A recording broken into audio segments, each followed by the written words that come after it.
सच्चिदानंदरूपाय विश्वोत्पत्त्यादिहेतवे तापत्रय विनाशाय श्रीकृष्णाय वयं नुमः। चैतन्यं शाश्वतं शान्तं व्योमातीतं निरञ्जनं नादबिन्दुकलातीतं तस्मै श्री गुरुवे नमः। अध्यास का निराश कैसे किया जाए, जो अध्यास हो गया है वो कैसे समाप्त हो, वो बता रहे शंकराचार्य जी। स्वात्मन्येव सदा स्थित्या मनो नश्यति योगिनः वासनानां क्षयश्चातः स्वाध्यासापनयं कुरु स्वाध्यास। अब स्वात्मन्येव सदा स्थित्या, निरंतर आत्मस्वरूप में स्थिर रहने से। अब आत्मस्वरूप को तो हम जानते नहीं, अहंकार मानते। ये तो तब हो पाएगा जब आत्मस्वरूप में स्थिर है, फिर चित्त में जो गति हो रही। निरंतर आत्मस्वरूप में स्थित रहना यानी क्या? निरंतर आत्मस्वरूप में स्थिर रहने से मन नष्ट हो जाता है। अब निरंतर आत्मस्वरूप में स्थिति बने कैसे? मान लो सबने कहा कि हम आत्मा हैं, अहंकार नहीं है, देह नहीं, दोहरा लिया, पर इससे यहां तो नहीं घुसता, किसी को नहीं घुसता। तो इसके पहले तत्व को समझ लें कि कैसे आत्मस्वरूप यानी कैसे आप समझेंगे। जैसे कल बताया था, परम शुद्ध चेतन आत्मा का, परम शुद्ध चेतन आत्मा का बुद्धि के साथ संयोग होते ही अहं का जन्म होता है।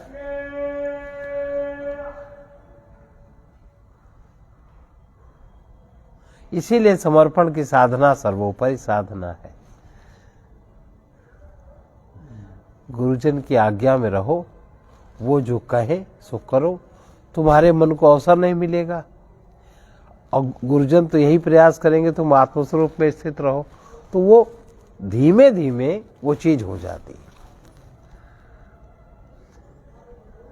आज्ञा के अलावा कुछ नहीं करना। अब आजकल केवल आज्ञा शब्द रह गया, पर करता अहंकार है, करते अपने मन की। जबकि ये बहुत बहुत अच्छी टेक्निक है आत्मस्वरूप में स्थित होने की, आत्मस्वरूप में स्थित करने की बहुत अच्छी टेक्निक। तो परम शुद्ध चेतन आत्मा का बुद्धि के साथ जब संयोग होता है तभी अहं का जन्म होता है। और अगर उसका बुद्धि के साथ संयोग नहीं होगा तो अहं का जन्म नहीं होगा। और अगर हम परम शुद्ध चेतन आत्मा हमारे में कैसे व्यक्त है? साक्षी के रूप में। अगर हम बुद्धि के विचारों को, वृत्तियों को देखने लगेंगे तो संयोग छेड़ होने लगा ना। एक क्षण ऐसा आएगा कि हमें बुद्धि अलग दिखेगी और हम अब हम परम शुद्ध चेतन आत्मा में स्थिति अब बनी। आसान है कि नहीं? अगर इसका आप युक्ति पूर्वक प्रयोग करें तो बहुत आसान है। और इसमें लिखा है, निरंतर आत्मस्वरूप में ही स्थिर रहने से योगी का मन नष्ट हो जाता है। नष्ट हो जाएगा। विचार आएंगे तो विचार आया नहीं कि हमने देखा, नहीं आएंगे, नहीं ऐसा नहीं होगा। क्योंकि जो यंत्र है, जैसे आप साइकिल बैठे हो, आपने ही तो चलाया उसका पेडल और फिर आपने पैर हटा लिए तो रुकते रुकते रुकेगी। और एकदम अगर आप ब्रेक मारा तो पलट जाएगी, चोट लग खा जाओगे। तो ये नहीं कि नहीं आएगा, होगा तो, क्योंकि आपने ही जो किया है, आपके अहंकार ने जो किया है, वो तो सब बीज फलित है, सामने पूरी खेती लहरा रही है। अब उससे अब हमको मान लो भगवान की कृपा हुई, मनुष्य जीवन मिला, सत्संग मिला, अब हम उसमें किस प्रकार से अपने लक्ष्य को प्राप्त कर लें। भीड़ बहुत है, सड़क पार करनी भी है, तो ये उसके लिए युक्ति है। सड़क भी पार कर लोगे, सड़क का वाहन भी नहीं रुकेगा, आराम से पार भी कर लोगे, और तुम्हारा कर्म प्रारब्ध का जो योग भोग चल रहा है तुम्हारा स्वार्थ भाव नष्ट हो जाएगा, परमार्थ जागृत हो जाएगा, प्रज्ञा जागृत हो जाएगी। अब जब ये चीज इधर चीज हो गई तो जो इधर का जो कचरा है वो कितना आसान हो जाएगा उसको हटाना, उसको पार करना, उसको शुद्ध करना। अभी क्या है, अभी की स्थिति यह है, अगर हमने आपको 10 रुपए दे दिए तो वो 10 रुपए आप हमें वापस दीजिए। आपकी कंडीशन हो, सामान्य व्यक्ति की दुनिया बता रहे हैं, आपकी कंडीशन हो या ना हो, आप उसको कर्जा मान के वो कर, जबकि हमारे पास और भी रुपए हैं, और भी रुपए हमें तारीख आए, हमको पैसे मिल गए। तो अब हम उस, तो जो इस तरह का ज्ञानी व्यक्ति है वो ये 10 का हिसाब नहीं करेगा, उसका वो बीज परमात्मा में पड़ गया, और परमात्मा में पड़ा हुआ बीज परमात्मा की ओर से जो मिलेगा वो तो अनंत है। अब उस चेतना से आप गिर गए कि नहीं गिर गए? उसी कर्म से, वही कर्म एक सामान्य व्यक्ति करता है। हमने आपको 10 रुपया दिया, आप हमें, जबकि आपकी बड़ी दयनीय स्थिति, तभी तो दिया, तभी तो मांगा, ऐसे कौन मांगता है? और जब दिया और मांगा तो वो कर्जा हमारा अगले जन्म तक चलेगा, सामान्य जीव का। और जो विशेष जीव है, जो परमात्मा से संबंधित है, उसने भी दिया तो उसको लगा अरे 10 रुपए तो है यार, उनको जरूरत थी, कोई बात नहीं, और तो है। भगवान की दुनिया में उसका समर्पण है। अब उसके कर्म बीज में, उसके कर्म बीज में फर्क होगा। तुम्हारा बीज दागदार है, खराब है, और वो बीज परम शुद्ध है, और वो परम शुद्ध चेतना में समन्वित हुआ। दोनों के फल अलग, बीज तो दोनों के सामने आएगा फल। पेड़ तो बना ना, पेड़ तो अगर खराब बीज पड़ जाए तो भी पेड़ उगता है, सारी पत्तियां खराब, अच्छा बीज पड़े तो अच्छा। तो ये ऐसे व्यक्ति में, आप में ही, जब आप इस तरह से समझेंगे बात को, समझ में अगर आ गई, प्रज्ञा अगर जग गई, तो आपका सामान्य दैनिक कर्म फर्क हो जाएगा। और अभी तो हर जगह सौदेबाजी, सौदे, स्वार्थ, सौदा स्वार्थ, बाप के साथ तो, माँ के साथ तो, बच्चों के साथ तो, परिवार समाज के साथ तो, सौदा सौदा सौदा, मेरा मेरा मेरा। तो अभी तो हर चीज गड़बड़ है, तब जो गड़बड़ी है वो चीज सही हो जाएगी। तो गड़बड़ी हमारी सही हो, यही तो मनुष्य जीवन का उद्देश्य है, यही सत्संग में आने का उद्देश्य है। तब सहज रूप से, तो ऐसा व्यक्ति या जब आत्म स्वरूप में निरंतर स्थिति बनेगी तो योगी का मन नष्ट हो जाता है। और ये सब चीजें होती हैं मन की ही, मन से ही तो है, मन के ऊपर कोई दुनिया नहीं होती, मन की ही तो दुनिया है। मन की मान्यता से ही आपने कर्म किया, मन में ही सारा काम, क्रोध, लोभ, मोह, मन में ही सारा सब कुछ, सारा कुछ हो। और जब मन नष्ट हो गया, दूसरा चैतन्य जब काम करने लगा, तो फिर वासना क्षय होने लगेंगी। जो वासना है चित्त में, उसकी क्षीणता होने लगेगी। जब वासना क्षय हो गई, इसलिए इस प्रकार इस विधि से अपने अध्यास को समाप्त करना चाहिए। वरना ये अध्यास न जप से जाएगा, न तप से जाएगा, न किसी से जाएगा, न ढोलक बजाए, किसी, जितना भी ये बाह्य प्रचलन है, नहीं जा सकता। कैसे जाएगा? जा सकता है कहीं? और अपने को आत्म स्वरूप में स्थिर कैसे करें, पहले वो ढंग समझ लीजिए।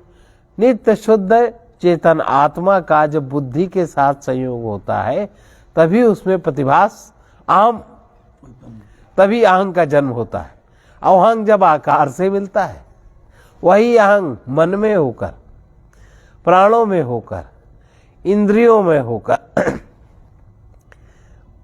उन उपाधियों से तादात्म्य स्थापित कर लेता है।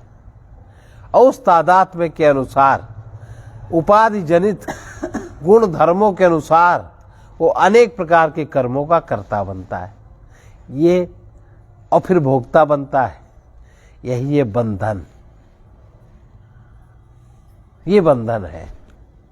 और इसके लिए बड़ा अच्छा है कि आप जो भी आपके अंदर घटे बाहर घटे, आप उसको देखो समझो, क्योंकि जो आपके पास है वो है क्षेत्र, माने खेत जगह, और आप हो क्षेत्रज्ञ। तो खेत में जो भी हो रहा है, क्षेत्र में जो भी, सब कुछ प्रकट होता है उसमें, है ना। और क्षेत्रज्ञ उस बात को जानता है। तो आप जानना शुरू करो, आपका कर्म करने का ढंग बदल जाएगा। और ढंग इसलिए बदल जाएगा कि एक क्षण भी अगर आप अपने स्वरूप में स्थित हुए तो आपको अनंतता की झलक मिल जाएगी। और वो झलक मिल जाएगी, उसके लिए फिर आप बार बार वही साधन करोगे। बार बार जब साधन करोगे फिर मन काम ही नहीं करे, क्योंकि मन के सुख से 1000 गुना बढ़ के वो झलक का आनंद है। बार बार आपकी चेतना वही खींचेगी, और खींचते खींचते ऐसा एक समय आएगा, अरे वाह, हम जो करते थे तो सब बहुत कबाड़ ही, तब अपना कबाड़ दिखाई पड़ेगा। तब जो कर्म करोगे, तब जो प्रज्ञा की जागृति में जो जागरूकता होगी, जो सजगता होगी, वो कर्म आपका फर्क होगा। और उस कर्म का फल जो तुरंत होगा, क्योंकि परमात्मा वर्तमान है, परमात्मा वर्तमान है, उसका फल तुरंत होगा। उससे जो आपके अंदर में कचरा है मन में, जल जाएगा, वासनाएं क्षीण होने लगेंगी, अध्यास समाप्त हो जाए, यथार्थ स्थिति आ जाएगी। क्योंकि आप तो वर्तमान में हो, परमात्मा वर्तमान में है, भूत भविष्य कुछ है ही नहीं। भूत भविष्य तो पदार्थ को लेकर के है, उसकी गणना, चेतना को लेके कहां, वो है। क्या समझे? याचना खत्म। अब बताओ कहां जाने की जरूरत, काहे को जाओगे? ये कह रहे हैं, फिर से देखिए, चित्त वृत्तियों को रोककर, और चित्त वृत्तियां ऐसे तो रुक नहीं सकती। हम वृत्तिमय हैं, वृत्ति के अनुसार ही हम काम करते हैं, यही तो उल्टी गति है ना। चित्त वृत्तियों को रोककर निरंतर बिना अंतर के आत्म स्वरूप में ही स्थिर रहने से योगी का मन नष्ट हो जाता है। और जब योगी का मन नष्ट हो जाता है तो फिर वासनाओं का क्षय होना शुरू होता है। क्यों? पहले मन आपका वर्तमान में रहता है, हालांकि मन की क्रिया है भूत का चिंतन करना, भविष्य का चिंतन, वर्तमान में कभी ठहरता नहीं है। और चित्त वृत्तियां हमेशा वर्तमान में उत्पन्न होती। तो पहले तो भूत भविष्य तुम बचो, फिर जो वर्तमान में चित्त वृत्ति है, इससे वासनाओं का क्षय होना शुरू हो जाएगा और अध्यास आपका दूर हो जाएगा। और दूर हो जाएगा, और फिर जो आपका कर्म बनेगा वो तुरंत सद्या फलदायी होगा। उसमें फिर आगे पीछे का नहीं है, नवा भूत है, नवा भविष्य है, वर्तमान है। आपके काम करने का तरीका बदल जाएगा, आपके वही लोग रहेंगे, वही सब लेन देन का तरीका बदल जाएगा, आपका व्यवहार बदल जाएगा। ये आगे देखिए, तमोद्वाभ्याम रजः सत्वात् सत्वं शुद्धेन नश्यति, सत्वं शुद्धेन नश्यति, तस्मात् सत्व अवष्टभ्य, तस्मात् सत्वम् अभष्टभ्य स्वाध्यासापनयम् कुरु, स्वाध्यासापनयम्। अब चित्त वृत्ति तमोगुणी है, रजोगुणी, और ज्यादातर हम लोगों का व्यवहार रजोगुण वाला होता है। वही लोभ रजोगुण, काम रजोगुण, क्रोध तमोगुण, लोभ रजोगुण, तमोगुण रजोगुण मिश्रित, और मद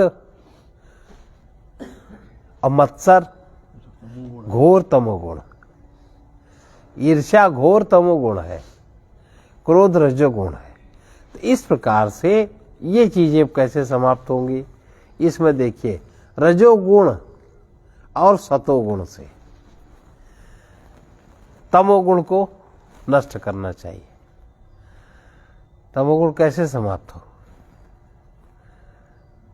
रजोगुण तमो और सत्वगुण से, और सत्वगुण से रजोगुण को नष्ट करना चाहिए, और फिर शुद्ध सत्व से सत्वगुण को समाप्त करना चाहिए।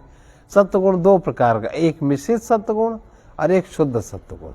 शुद्ध सत्वगुण में चेतना बिल्कुल निर्मल आकाश की भांति उसका अनुभव होता है, शुद्ध सत्वगुण में आए। इसलिए शुद्ध सत्व का आश्रय लेकर अपने अध्यास का त्याग करना चाहिए, शुद्ध सत्व के आश्रय।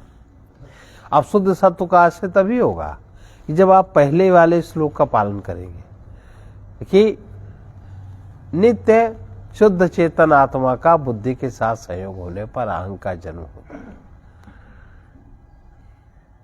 और जब आप अहंग को देखना शुरू करोगे, वहां से साधना शुरू होगी, और उसको देखने का मौका नहीं। बाकी सब देखने का मौका है, पर उसको देखने का मौका नहीं, क्योंकि हम अपने को उसी में मानते हैं। अगर इतना सरल सुन के अनुभव करके अगर ना हम समझ सके, तो कोई फिर इतनी सरलता से कभी महाराज जी ने भी नहीं समझाया। समझाया कहीं नहीं समझाया। कैसे समझोगे? कौन बताएगा ये सब? नहीं कोई बताता। तो अब ये रजोगुण और सत्वगुण से, शुद्ध रजोगुण और मिश्रित सत्वगुण से तमोगुण को जीतना चाहिए, और सत्वगुण से फिर रजोगुण को जीतना चाहिए। रजोगुण और मिश्रित सत्वगुण से तमोगुण जीता जाता। और तमोगुण के लक्षण क्या है? तो हम लोगों ने कल सत्वगुण का पढ़ा था, तम का तो पढ़ा नहीं था। फिर से हालांकि हो चुका है, पर फिर से आप दोहरा सकते हो, समझ में तो आवे। अभी तो हम तमोगुण हम समझते हैं हम तमोगुण में ही नहीं है। जरा सा बात हुई, कहीं हम ध्यान करने बैठ गए, और ध्यान करने बैठ गए, ना जहाँ बैठे वहाँ सफाई करी, ना जिसमें बैठे उसकी सफाई करी, ना जो तुम्हारी वृत्ति न उसकी। ध्यान सधेगा कैसे भाई? नहीं बनेगी बात। अभी है तो तमोगुण में, और रजोगुण में करें ध्यान साध ले। यही तो आजकल चल रहा है। तो वो उल्टी सीधी शक्ति का प्रयास हो जाता है दाएं बाएं, और ज्यादा चीजें वो सब बढ़ जाती। तो साधन तो बनता नहीं, और बन जाता है कुछ और, हो जाता उसके परिणाम आने लगते कुछ और, उसके परिणाम में बड़ी बड़ी चीजें होने लगती। अब ये सब हम नहीं बताएंगे, नहीं तो बहुत बुरा लगेगा भाई। ऐसा न कहे जो बुरा लगे। क्यों बाबा? लेकिन हम तो बहुत बातें कहते जो बुरा ही लगता है। देखो भाई कहाँ है।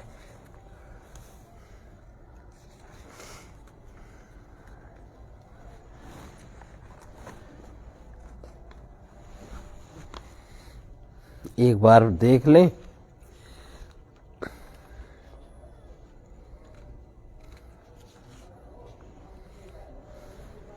रजोगुण देखो किसे कहते हैं? क्रिया रूप जो विक्षेप है आपका, विक्षेप, क्रिया रूप विक्षेप। हम ये करें, हम ये करें, हम ये करेंगे तो ये होगा, हम ये करेंगे तो ये होगा, हम ये करेंगे तो ये होगा। हम साधना करेंगे परमात्मा मिलेगा, हम ये करेंगे तो हमको ये सिद्धि मिलेगी। अरे साधना करने से अगर परमात्मा मिलता तो साधना क्या वो नहीं मिला है? नहीं मिला तो है नहीं। करने से वो मिलेगा जो तुमसे भिन्न है। जो करोगे वो क्रिया होगी या कर्म होगा, और वो मिलेगा तुमसे भिन्न है। परमात्मा भिन्न तो है नहीं। जो अभिन्न है वो मिलेगा कैसे? जो मिला ही हुआ है।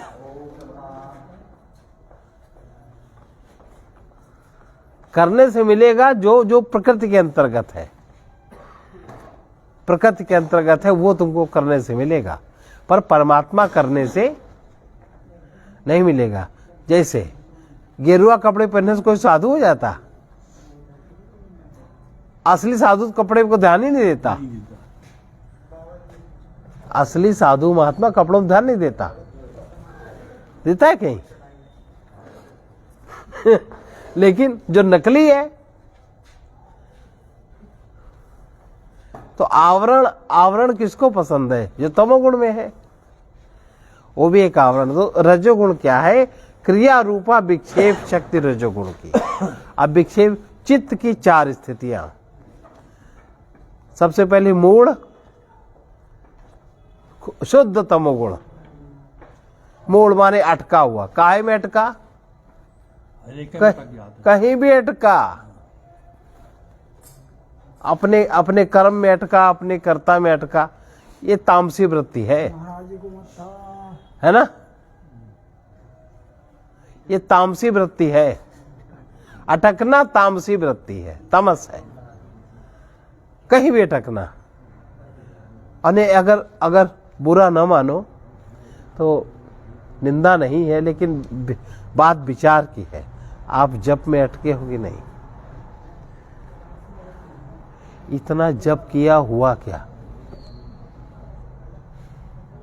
जब साधु महात्मा इस बात को खंडित करते हैं, कबीरदास जी कहते हैं, माला तो कर में फिरे, जीव फिरे मुँह माही, मनुआ तो चहु दिस फिरे, यह तो सुमिरन नाय।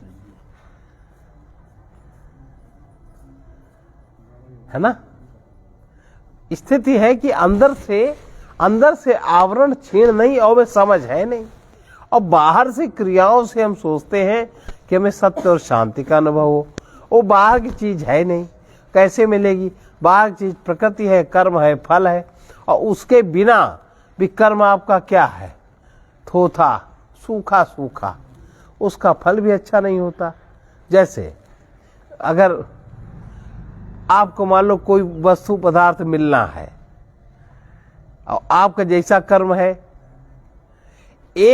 एक मिलना है, ले बाबा चलो यहां से। एक मिलना है सम्मान पूर्वक, एक मिलना है प्रेम पूर्वक, एक मिलना है हाँ बाबा और तो नहीं कुछ चाहिए, आप कहीं भूखे तो नहीं हो। अब ये मिलने में अगले के ही कर्म का फर्क है, अगले का ही। ऐसा होता है कि नहीं होता? एक है अट्ठे कट्ठे दिख रहे हैं, कमा नहीं सकते क्या? ये जो भी रिफ्लेक्शन, जो भी जगत में कुछ है, आपका किया हुआ कर्म आप पर ही हावी होता है।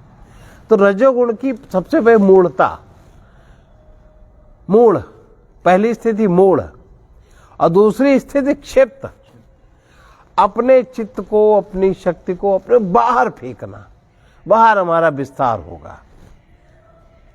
क्षिप्त स्थिति, उसमें भी कोई विचार नहीं करता, क्योंकि प्रकृति का ढंग है। अगर एक्स्ट्रा हो गया हो तो शरीर बाहर फेंक देगा, मन बाहर फेंक देगा, और बाहर जब जहां जाएगा वो बीज बनेगा, वहां वो चीज खड़ी हो जाएगी। आज इतने उपद्रव क्यों खड़े हो गए?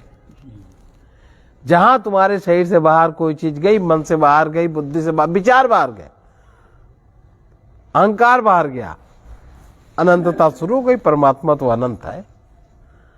गड़बड़ हुआ कि नहीं? और वही अच्छा तो होगा नहीं, क्योंकि क्षिप्त स्थिति, विचार है नहीं, वहां सत्वगुण है नहीं।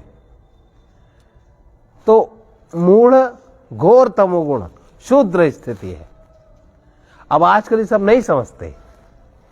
और क्षिप्त स्थिति, रजोगुण और तमोगुण से मिश्रित। भाई बाहर हम कब फेंकते हैं कि हमें बाहर सुख मिलेगा? बाहर में सुख मिलेगा, इसलिए हमारा बाहर से इतना संबंध, इतना साफ बाहर से संबंध। साधु महात्मा भी बाहर से संबंध, क्या क्या नाम अटकाव है, तमोगुण है, और तमोगुण से मिश्रित निम्न रजोगुण हो गया। तीसरी स्थिति है विक्षिप्त, इसको साधारण भाषा में पागल कहते हैं। ये शुद्ध रजोगुण की स्थिति है। तो क्या रखने? क्रिया रूपा विक्षेप शक्ति। विक्षेप कहने बहुत विक्षेप होता है। क्रिया रूपा विक्षेप शक्ति, विक्षेप है तो आप कुछ न कुछ करोगे ही। ये रजोगुण की है, ये रजोगुण की शक्ति है, जिससे देखो प्रकृति ऐसी है, क्रिया रूपा विक्षेप शक्ति।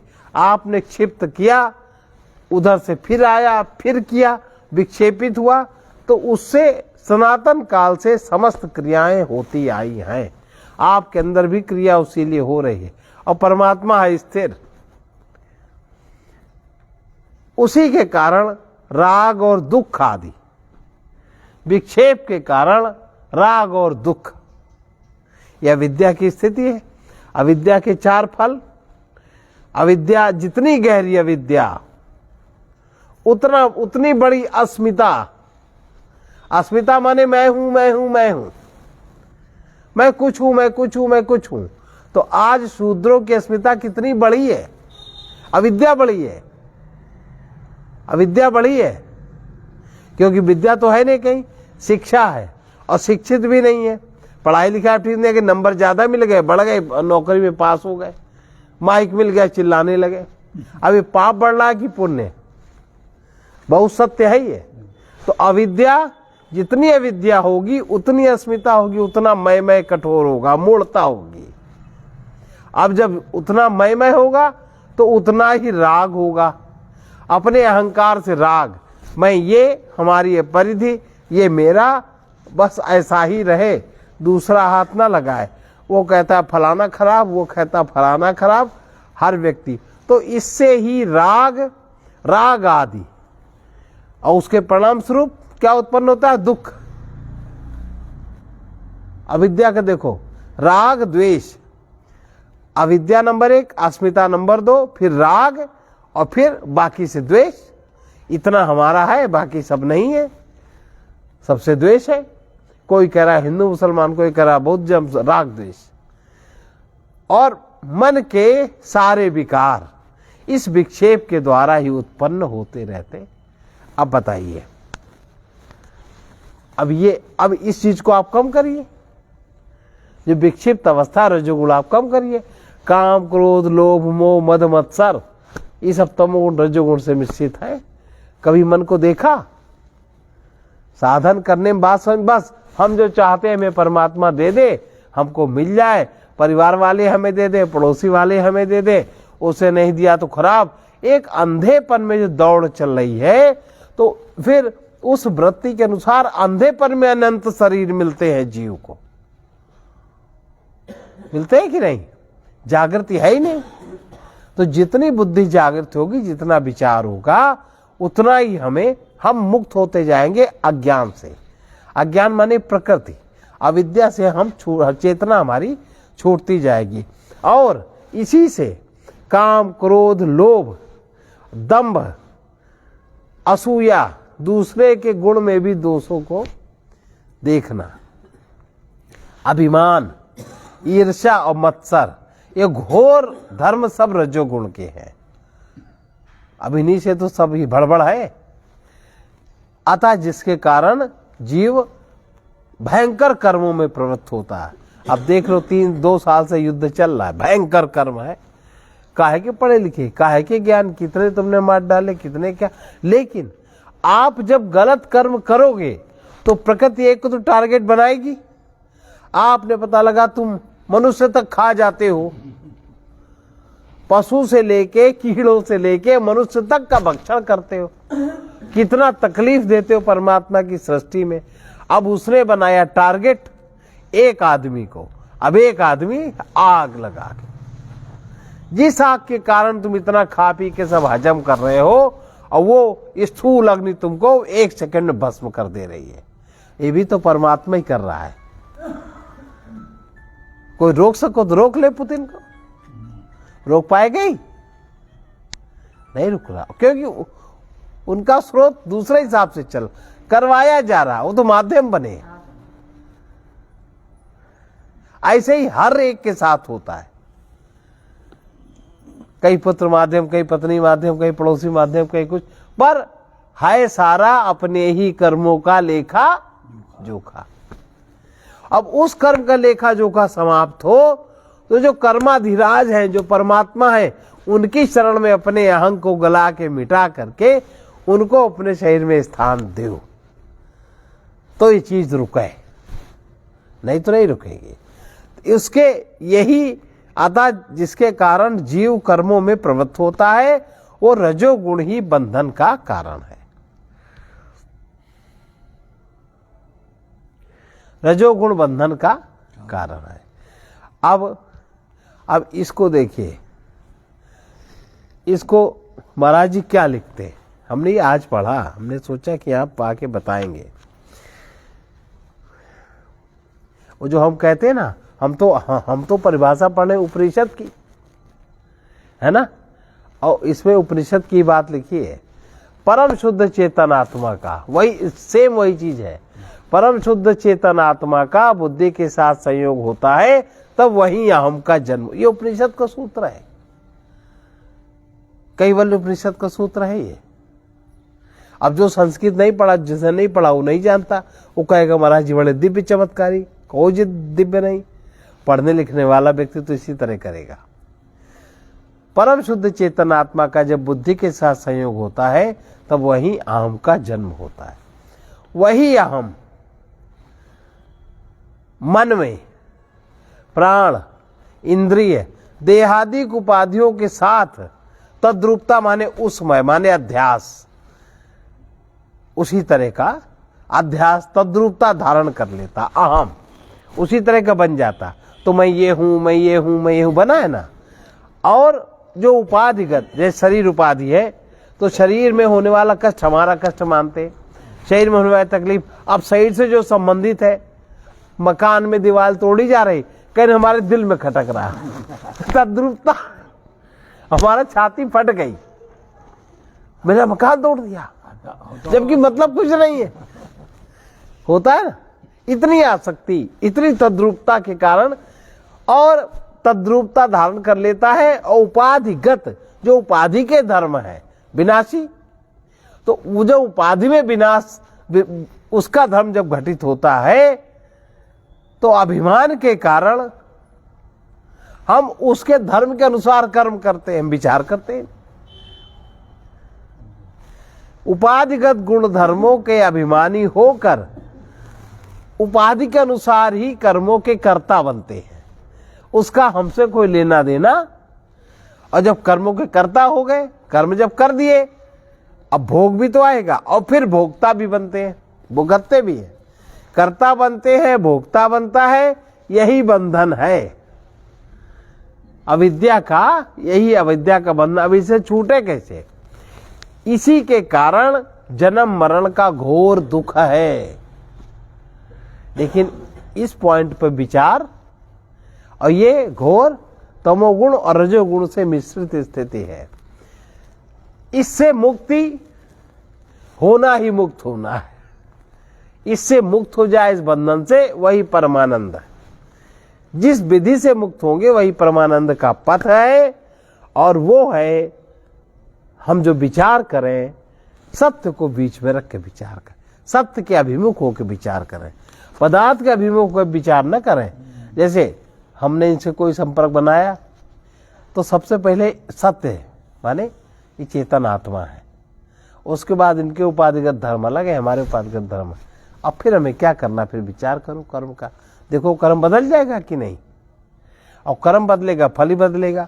तो ये जो रजोगुण की स्थिति है, क्रिया रूपा विक्षेप शक्ति रजोगुण की है, जिससे सनातन काल से समस्त क्रियाएं होती आई हैं, और राग आदि के कारण अनेक प्रकार के दुख और मन के विकार हैं, सदा उत्पन्न होते हैं। काम, क्रोध, लोभ, दंभ, असूया, असूया का अर्थ होता है गुणों में भी दोष देखना, अभिमान, ईर्ष्या, मत्सर, ये घोर रजोगुण के धर्म है।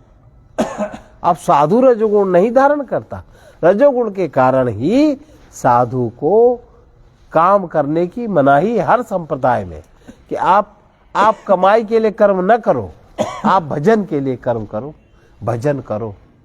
नौकरी साधु के लिए नहीं है कहीं किसी संप्रदाय में नहीं है। लेकिन वो बात समझते नहीं, तो वो समझते मांगना हमारा धर्म है, लेकिन मांगना भी धर्म नहीं। आगे शंकराचार्य जी बताएंगे कि तुम्हारा क्यों ना मांगो। ये सब घोर रजोगुण के धर्म है। अतः जिसके कारण जीव कर्मों में प्रवृत्त होता है, रजोगुण ही जीव के बंधन का कारण है। अभी जो हम लोगों ने इसमें सुना, डिट्टो यही बात इसमें लिखी। अब तमोगुण क्या है? तमोगुण आप समझिए, ऐसे थोड़ा थोड़ा पढ़ लें ताकि जल्दी हो जाए। जिसके कारण, तमोगुण की पहली कंडीशन क्या है? हाय कुछ हम समझ लेते हैं, कुछ समझते हैं, हाय कुछ हम समझ लेते हैं कुछ। जैसे हम जब किसी से कहेंगे कि तुम्हें दान करना चाहिए, तो तुरंत उसके मन में क्या होती, भौतिक प्रतिक्रिया क्या होती, क्या हम सब तुम्ही को दे दें? और हम उसका मन पढ़ रहे हैं, हम जान रहे हैं मन में क्या सोच रहा है ना? तो कहते हैं कोई मिलता ही नहीं, तो तब हम कहते हैं ढूंढो ढूंढो, अगर तुम्हारा भाव मन अच्छा है तो मिलेगा। हम उसके मन के अनुसार जवाब देते हैं, वो मन में क्या सोच रहा है। और ये नहीं जानता वो मूर्ख कि अगर हमें तुम जरा सा भी दे दोगे तो तुम्हारा भला कितना हो जाए। परमात्मा की कृपा से, परमात्मा की उससे वो स्थिति है, मांगने की कोई आवश्यकता, मांगने से पहले ही होता बाबा। लेकिन अब लोगों का भाव विचार यही होता है। अब उसके पीछे क्या होगा, तो अब हम क्या हैं, हमारे में क्या है, कोई समझ नहीं है। कुछ का कुछ समझता है। कोई चीज हम दें जब स्थूल में दिखाई दे तभी दिया मानता है। सूक्ष्म तो ना दृष्टि है, ना भाव है, ना तुम्हारी समझ है, ना क्या घटना घट रही है, ना कोई समझता है। जिसके कारण वस्तु कुछ की कुछ प्रतीत होती है, तमोगुण है। तो तामसी व्यक्ति, तमोगुण वाला व्यक्ति ऐसा ही समझता है। वो तमोगुण की आवरण शक्ति है, तमोगुण का आवरण रहता है। समझ होता कुछ है और समझता कोई कुछ है। यही पुरुष के जन्म मरण रूपी संसार का आदि कारण है, और यही विक्षेप, इसी में आवरण में ही विक्षेप फैलता है।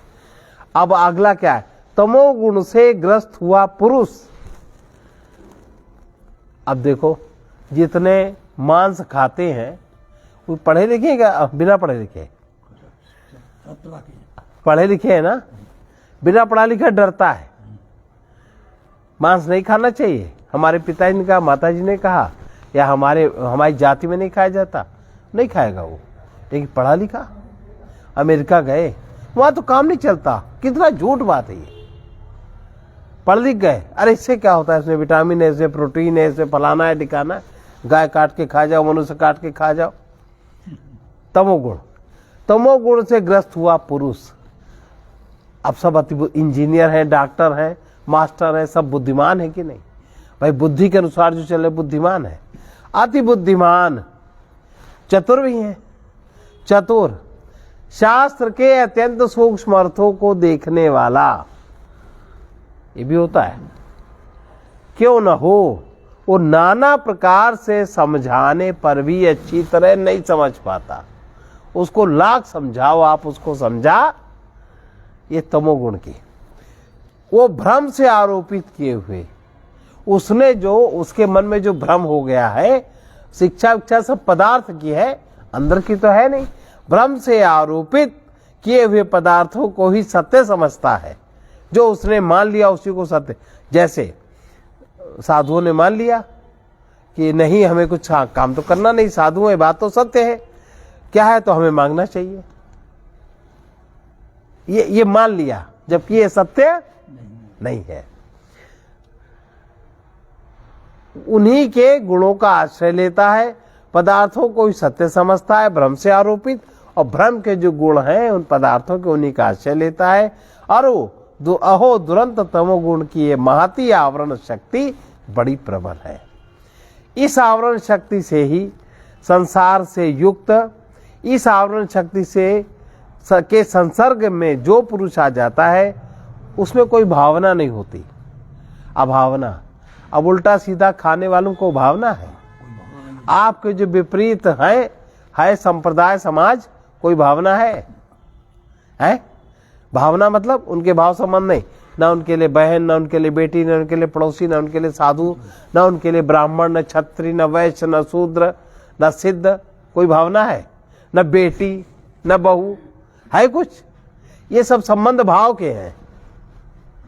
आपके यहाँ जो पड़ोस के, जो उस गांव का कोई व्यक्ति बेटी के यहाँ जाता है, वो कहता है कि नहीं, बिटिया के मायके का नहीं खाता पीता, और उनका तो कोई रिश्ता ही नहीं। तो ये भावना उनमें नहीं होती, अभावना होती है। अभावना होती तो उनको कोई सुख नहीं होता, केवल उनको एक ही सुख होता है, औरत सुख। और उसके लिए चाहे जितनी जमीन फैला लो। और ऐसा व्यक्ति अगर भावना होगी तो विपरीत भावना होगी, उल्टा सोचेगा, असंभावना रहती, अकारण भय से ग्रस्त रहते, विप्रतिपत्ति, ये तमोगुण की शक्तियां फिर उसको नहीं छोड़ती। और विक्षेप शक्ति, जो रजोगुण की विक्षेप शक्ति है, वो उसको कभी स्थिर नहीं होने देती, डावाडोल बनाए रखती है। उसका परिणाम क्या होता है? मोटा मोटा ऐसे व्यक्ति में लक्षण क्या दिखेगा? नंबर पहला लक्षण दिखेगा अज्ञान। अभी जो बात करी कि अज्ञान, अविद्या, जिससे अस्मिता, अहंकार उसका बड़ा प्रबल होता है, राग द्वेष बड़ा प्रबल होता है, मृत्यु का भय बड़ा भयानक होता है, अज्ञान। और नंबर 2 लक्षण आलस्य, नंबर 3 जड़ता, नंबर 4 निद्रा, नंबर 5 प्रमाद, बुद्धि नहीं सोचना चाहती, और मूढ़ता, वो जिसमें अटक गया उसी में अटक गया। कहीं हमारे ग्रंथ में लिखा है, अब लिखा है एक आदमी पागल कुछ लिख जाए, एक बुद्धिमान कुछ लिख जाए, वैसे हम उसी में अटके, विचार नहीं करते। लेकिन ये इधर के लोगों में ऐसी बात नहीं है। कहीं हम कह भी रहे हैं, पर सोच के तुम इसको स्वीकार करना, तुम्हें ठीक लगे तो स्वीकार करना। भगवान राम जब सभा में उपदेश देते हैं, कहते हैं हमने कह तो दिया, पर करना वही जो तुम्हें सुहाए। तुम विचार करके इसको करना, प्रयोग करना। यहां ये कहते हैं, आज भी वही परंपरा है। ये चीजें, और ऐसा व्यक्ति, इनसे युक्त हुआ पुरुष कुछ नहीं समझता, वो निद्रालु या स्तंभ के समान जड़वत बना रहता है। ये है, ये तमोगुण का लक्षण, रजोगुण का लक्षण। अब आगे सत्वगुण का देख रहे हैं, उसके आगे पढ़ेंगे तो समझ में आएगा कुछ। सत्वगुण जल के समान शुद्ध है, तथापि रज और तम जब उसमें मिल जाते हैं तो पुरुष में प्रवृत्ति का कारण बनता है। इसमें प्रतिबिंबित होकर आत्मबिंब सूर्य के समान समस्त जड़ जगत, इसको संसार को प्रकाशित करता है। मिले हुए सत्वगुण के लक्षण क्या है? अगर सत्वगुण है, उसमें रजोगुण तमोगुण प्रवृत्ति वाला जीव है, तो उसमें भी क्या दिखता है? अमानित्व, वो मान नहीं चाहता। भगवान राम में विशेषता बताई गई, सबहि मान प्रद आप, उनके संगी साथी चाहे ऊपर बैठे, चाहे नीचे बैठे, चाहे वन बैठे, उन्हें कोई परवाह रही गई। सबहि मान प्रद आप, ये सत्वगुण, मिले हुए सत्वगुण का लक्षण अमानित्व। और यम नियम में निष्ठा, यम माने अहिंसा, सत्य, अस्तेय, ब्रह्मचर्य, परिग्रह, उसमें बुद्धि स्थित कि कहीं हम इसी तरह से करें, कहीं धोखे से किसी के दिल को चोट न पहुंच जाए, किसी प्राणी की हिंसा न हो जाए, हम ऐसा किसी से छल न कर बैठे। सब अहिंसा में ही आते हैं सब लक्षण। सत्य, अरे भाई क्यों बोलते हो झूठ, सही बात बोला करो। एक दूसरे को आपस में हम लोग यही सब समझाते रहते हैं। और इसका जब इसका पालन, नियम, नियम क्या है? शौच। अपने लोगों में क्या नियम है? प्रातः काल उठ के सबसे पहले क्या काम करते हो? शौच, शरीर का शौच, मन का शौच, पूजा पाठ सब शौच में आता है। और दूसरा है शौच का लक्षण संतोष, जो प्राप्त हो उसमें संतोष करो। और तीसरा क्या लक्षण है? कुछ तप करना चाहिए। ये नहीं कि तुम्हें जो मन हो वही तुम ले लो, थोड़ा मन को मार के रहना चाहिए। स्वाध्याय, दूसरे का देखा था अपने का तो कबहू देखा हो। यहाँ सब आपस में यही सब दिखाते हैं। और ईश्वर प्रणिधान, ईश्वर की शरण होके रहना चाहिए। ये हो गए यम और नियम। इससे जागृत होती है श्रद्धा, हृदय चक्र में ये सब जोर पड़ता है, श्रद्धा जागृत होती है। और फिर भक्ति कंठ चक्र भी जागृत होता है, तो भक्ति धारण करने की शक्ति आती। अभी भक्ति तत्व तो है, पर हम में धारण करने की क्षमता नहीं। श्रद्धा तत्व तो है, हमारे में धारण करने की योग्यता नहीं है। और मुमुक्षुता, अज्ञान से हम छूट जाए ऐसी वृत्ति, दैवी संपत्ति अपने आप मिलती है। और प्रज्ञा का जागरण, इसके होने से असत्य का त्याग स्वतः हो जाता है। उसके लिए हमें कोई प्रयास नहीं करना पड़ता। अब ये है मिश्रित सत्वगुण के लक्षण। अब जो शुद्ध सत्वगुण, इसके बाद जिस सत्वगुण में रज और तम छूट जाता है, केवल सत्व, शुद्ध, उसमें क्या होती है? स्वाभाविक प्रसन्नता, आत्मज्ञान, परम शांति। प्रसन्नता हुई तो आत्मज्ञान हुआ। दुखी व्यक्ति कभी ज्ञानी वानी नहीं हो सकता। प्रसन्नता हुई तो उसको ज्ञान हुआ, फिर उसको परम शांति हुई, फिर उसको तृप्ति हुई, फिर उसको उससे अत्यंत आनंद हुआ और परमात्मा भाव में स्थित। वो किस प्रकार परमात्मा में चेतना है, ईश्वर का अंश के प्रकार, ये सारी विधियां अंदर से पता लग गई और परम शांति में उसकी स्थिति हो गई। ये विशुद्ध सत्व गुण के लक्षण है। अब देखिए इसमें जो कह रहे हैं कि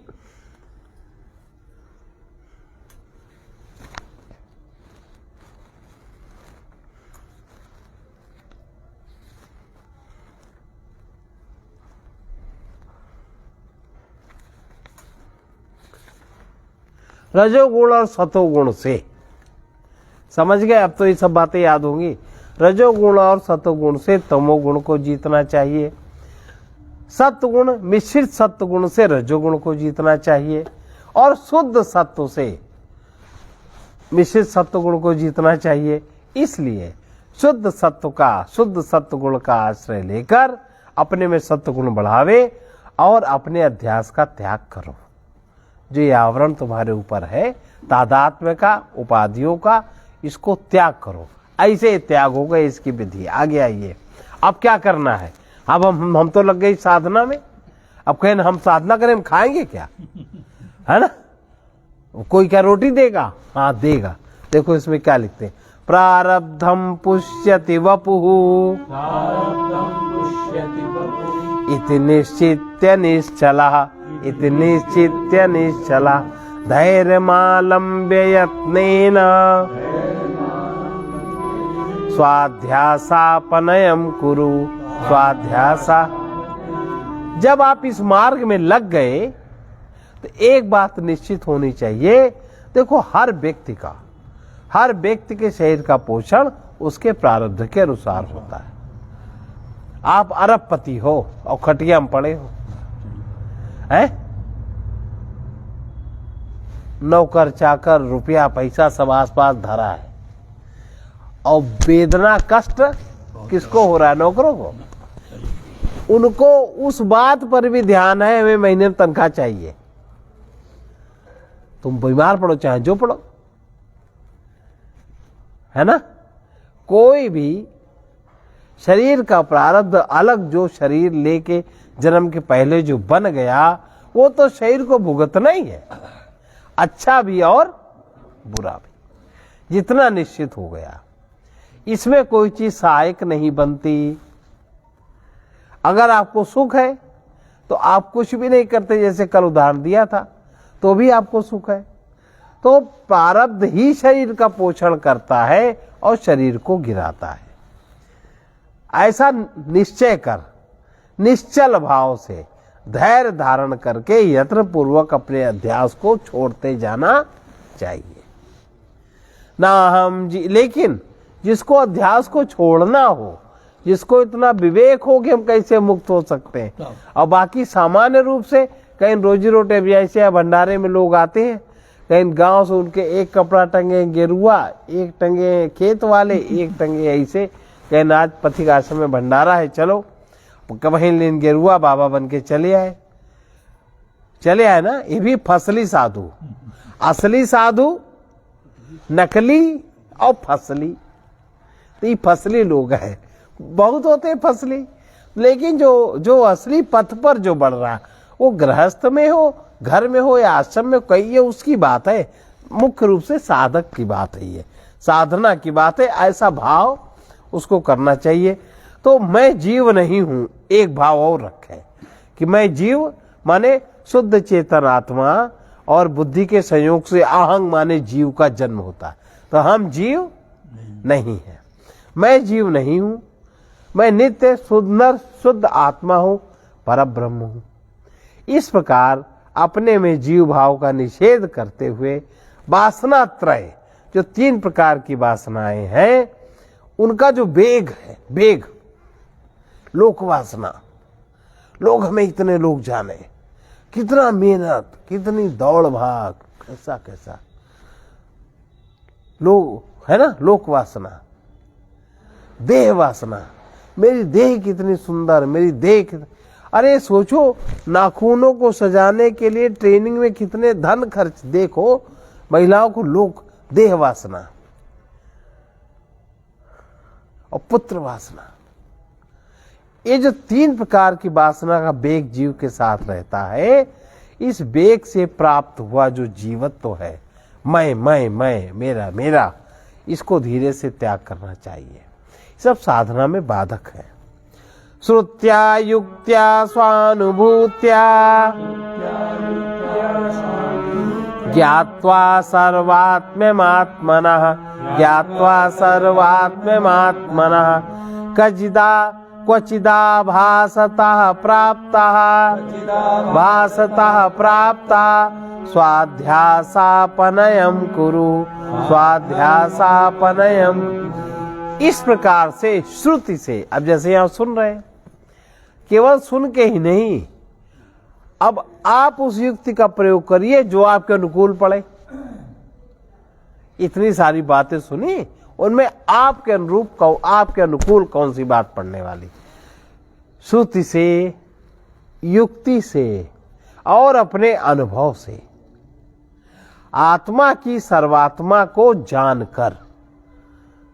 जानकर कभी भ्रम से प्राप्त हुए, कभी जो तुम्हें भ्रम से अध्यास प्राप्त हो गया है, उसको धीरे धीरे उससे निकलो, हटो उससे। अनादान विसर्गाभ्याम ईशन्नास्ति क्रिया मुनेः, ईशन्नास्ति क्रिया मुनेः, तदेक निष्ठया नित्यम्, स्वाध्यासापनयम् कुरु, स्वाध्यासापनयम्। अनादान विसर्गाभ्याम ईशन्नास्ति क्रिया मुनेः, तदेक निष्ठया नित्यम्, स्वाध्यासापनयम् कुरु, स्वाध्यासापनयम्। इस प्रकार जो बोधवान मुनि है, मुनि माने जो जिसका मन छूट गया, मन गया जिसका, ऐसा जिसको बोध प्रकट है, मन में जिसके बोध प्रकट है, तो मन चला गया, बोध जागृत हो गया। बोधवान मुनि को कोई भी वस्तु ना तो ग्राह्य होती है और ना त्याज्य होती है। हम इसको छोड़े, हम इसको पकड़े, ये भाव, इससे वो ऊपर उठ जाता है। कुछ भी जब इस भाव से ऊपर उठ गए, ना तो कुछ ग्राह्य ना कुछ त्याज्य है, त्याज्य न होने से कुछ भी कर्तव्य फिर नहीं रहता, फिर वो कर्तव्य से ऊपर उठ गया। इसलिए निरंतर आत्मनिष्ठा द्वारा आत्मा में हुए इस अध्यास को त्याग दो, त्याग दो। तत्त्वमस्यादिवाक्येऽथ, तत्त्वमस्यादिवाक्योऽथ ब्रह्मात्मैकत्वबोधतः, ब्रह्मात्मैकत्वबोधतः, ब्रह्मण्यात्मत्वादर्णीय, ब्रह्मण्यात्मत्वादारण्याय, स्वाध्यासापनयम् कुरु, स्वाध्यासापनयम्। तत्त्वमसि आदि महावाक्यों से हुए ब्रह्म और आत्मा के एकत्व ज्ञान से ब्रह्म में आत्म बुद्धि को दृढ़ करते हुए इस अध्यास को त्याग करो। अहं भावस्य देहेऽस्मिन्, निःशेष विलयावधि, निःशेष विलया, सावधानेन युक्तात्मा, स्वाध्यासापनयम् कुरु, स्वाध्यासापनयम्। और इस देह में जो हमने अहंग भाव बना रखा है, मैंपन, मैं देह हूं, जबकि असलियत है मैं देह, यह देह है। और देह के साथ देह क्षेत्र है, भगवान कहते हैं। क्षेत्र माने खेत, और उस खेत में सब कुछ होगा। बीज जो कभी बोया गया, प्रकट भी, भाई सूक्ष्म देह भी है, कारण देह भी है। कारण देह का बीज खुलेगा, सूक्ष्म में आएगा, स्थूल में आएगा, यहाँ सब कुछ होगा। क्योंकि अविद्या काल में अविद्या में जाने क्या क्या हमने किया। खरपतवार भी उगेगा तो उसके सबके काटने की बोने और सबकी विधि का पता होना चाहिए। इस देह में जो अहंग भाव मैंपन हो रहा है उसका जब तक पूर्णतया लय न हो जाए, अहंग भाव लय न हो जाए काय में चैतन्य में, तब तक सावधानी पूर्वक युक्त चित्त से अपने अध्यास को दूर करते रहो। मैं देह नहीं हूं। प्रतीतिर्जीव जगतो स्वप्रवद भाति यावता स्वप्रवद यावता तावन्निरन्तरं विद्वन् स्वाध्यासापनयं कुरु। जब तक स्वप्न के समान जीव और जगत की प्रतीति हो रही हो तब तक हे विद्वान अपने आत्मा में हुए इस अध्यास को निरंतर त्याग करते रहो। निद्राया, अब कैसे कहाँ कहाँ सावधान रहो, साधन इसमें कैसे बनाओगे। निद्राया लोकवार्ताया शब्दादेरपि विस्मृते कच्चिन्नावसरं दत्त्वा चिन्तयात्मानमात्मनि निद्रा में बहुत सो नहीं, लौकिक बातचीत में खड़े हो गए, घंटा बीत गया, 2 घंटा बीत गया, काहे सास खराब, बहू खराब, जिठानी खराब, देवानी खराब, केवल हम अच्छे, पड़ोसी खराब, ये लोक वार्ता, पता नहीं राजनीति में ये हो रहा, बिना मतलब की बातों में समय बीत जाता है। और शब्द आदि किसी से भी चाहे जितना मधुर सुंदर शब्द हो, आत्म विस्मृति को ना होने दो। आत्म विस्मृति का अवसर जहां जहां खो जाता है, जहां जहां आपका मन लय होने लगता है, वहां वहां आत्म विस्मृति हो जाती है, तो उसको अवसर न देना चाहिए, अपने आत्मा में स्थित बनाए रखना चाहिए। अर्थात किसी भी कारण से स्वस्वरूपानुसंधान को न भूलकर अपने अंतःकरण में निरंतर आत्मा में स्थित होकर रहना चाहिए। माता पित्रोर्मलोद्भूतम् मलमांसमयं वपुः मलमांसमयं त्यक्त्वा चाण्डालवद्दूरम् ब्रह्मीभूय कृति भव। माता पिता के मल से उत्पन्न तथा मल मांस से भरे हुए इस शरीर को चांडाल के समान दूर से ही त्याग कर मैं देह नहीं हूँ। त्यागो कैसे, मैं देह नहीं हूँ। अहं ब्रह्म भाव में स्थित होकर कृतकृत्य हो जाओ। घटाकाशम महाकाश इवात्मानं परात्मनि विलयाप्याखंड भावेन तूष्णीं भव सदा मुने। हे मुनि, जैसे घड़े का नाश होने पर घटाकाश महाकाश में मिल जाता है, और वैसे ही जीवात्मा को परमात्मा में लीन करके सर्वदा अखंड भाव से मौन होकर स्थित हो जाओ। स्वप्रकाशमधिष्ठानम् स्वयं भूय सदात्मना ब्रह्मांडमपि पिंडांडम् त्यज्यतां मलभांडवत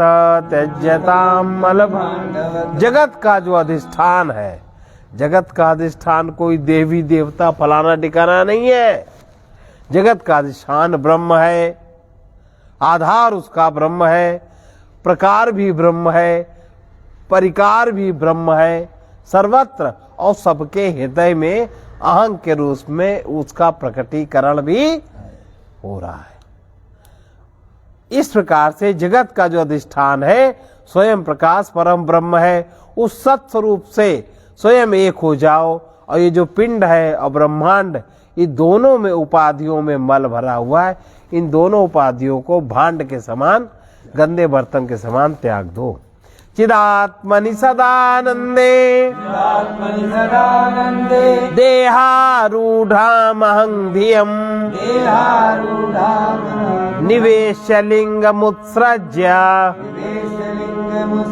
केवलो भव सर्वदा। देह में जो अहम बुद्धि व्याप्त हो गई है उसको नित्यानंद स्वरूप चिदात्मा में स्थिर करो। हम जड़ देह नहीं है, हम चैतन्य है। और फिर कौन है? आत्मअनुभव हमें हो ही रहा है और हम देह देख रहे हैं, इसलिए हम साक्षी है। जो भी मन में घटता हम जानते हैं, हम साक्षी हैं, इसलिए हम चिदात्मा है। चिदात्मा में स्थित करके जो सूक्ष्म शरीर का अभिमान है, मैं और मेरा, इसको छोड़कर सदा अद्वितीय रूप, दो नहीं हो, एक ही हो। इसलिए सर्वम खलविदम ब्रह्म, किसी से राग द्वेष घृणा आदि नहीं करनी चाहिए। यत्रैव जगदाभासो दर्पणान्तः पुरं यथा तद ब्रह्माहमिति ज्ञात्वा कृतकृत्यो भविष्यसि। कृतकृत्यो जिसमें वो जगत का आभास दर्पण में प्रतिबिंबित नगर के समान प्रतीत हो रहा है। जिस दर्पण में, जगत रूपी दर्पण में, जिसमें ये जगत का आभास दर्पण में प्रतिबिंबित नगर के समान प्रतीत हो रहा है, जिसमें माने ब्रह्म में प्रतीत हो रहा है। और ये शीशा, सत्वगुण माने शीशा, वो ब्रह्म ही मैं हूं जिसमें ये आभास प्रतीत हो रहा है। आभास वही भाई आत्मा से तो शरीर खड़ा रहता है, अभी हट जाता है तो कहीं मर गया नहीं, पूरे जगत में यही सब चल रहा। ऐसा जान लेने पर तुम कृतकृत्य हो जाओ। यत सत्यम भूतम निज रूपमाद्यम, सत्यम भूतम निज रूपमाद्यम, चिद्वयानंदम अरूपम अक्रियम, चिद्वयानंद रूपम अक्रियम, तदेते मिथ्यावपुरुत्सृजयित, तदेते मिथ्यावपुरुत्सृजयित, शैलूष